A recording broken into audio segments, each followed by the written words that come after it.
Akibat serangan Israel di Lebanon, kini hanya ada satu rumah sakit kecil yang menjadi rumah sakit utama untuk merawat ratusan warga yang terluka di garis depan. Rumah sakit ini jadi satu-satunya yang beroperasi setelah 5 rumah sakit lainnya di Lebanon Selatan terpaksa ditutup karena meluasnya serangan darat dan udara Israel ke Lebanon. 1 tahun setelah Israel terus-menerus mengirimkan serangan ke Palestina, kini Israel melakukan serangan ke wilayah Lebanon dan membuat 200.000 lebih warga di Lebanon mengungsi ke tempat aman. Namun, imbas dari serangan ini membuat desa-desa di dekat perbatasan Lebanon Selatan telah berubah menjadi kota sepi dan membuat 5 rumah sakit di sana terpaksa ditutup karena meluasnya serangan darat dan udara Israel.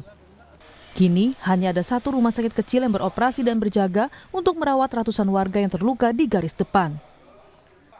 Namun, meski masih melayani warga, staf dan tim medis di salah satu rumah sakit yang tersisa di selatan Lebanon khawatir mereka akan mengalami nasib yang sama. Pihak rumah sakit mengatakan bahwa mereka khawatir militer Israel tidak lagi membedakan antara sasaran sipil dan militer.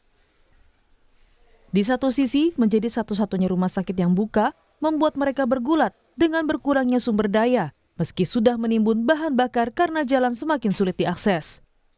لما عم يضرب الاسرائيلي الاسعافات حتى الصليب الاحمر امبارح يعني ضلوا ناطرين يمكن ساعتين حتى قدروا نقلوا الجرحى لو وصلوا لعنا جرحى بس هن لو قبل ساعتين كانوا ما صاروا شهداء بقول لك بصراحه هيدا الموضوع كمان انه ما حدا بامان بهذا الهجوم اللي عم تعمله اسرائيل ما عم بتفرق بين مدني ولا عسكري هيدا ما في الا اضمن لك انه انا هيدا المستشفى اذا سكروا 5 بالشريط فوق شو بعرفك انه هلا ممكن يقولوا لك انتم سكروا.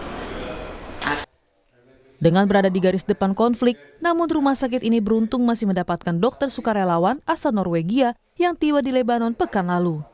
Ia bertugas untuk membantu tenaga medis menangani pasien. Meski begitu, ia pun khawatir karena kondisi Lebanon kini memiliki pola yang sama seperti di Gaza. Dengan kondisi mulai kesulitan mengakses bantuan, obat-obatan, dan bahan pokok lainnya. We see the same pattern now in Lebanon. All the hospitals south of the Litani River are closed down. All the 5 hospitals. There is no hospital from the border to Israel and until you come to Nabatea now because of attacks from the Israeli army. We have had at least 8 paramedics, ambulance paramedics killed since I came here last week in the southern parts of Lebanon. And we see now that the attacks on the hospital system also take place in Beirut. So it is the same pattern in Gaza and in Lebanon. Israel telah melancarkan serangan udara besar-besaran di Lebanon dengan menargetkan pasukan Hizbullah. Serangan Israel telah menewaskan lebih dari 1.200 orang dan melukai 3.400 lainnya sejak serangan dimulai 23 September lalu. Gara-gara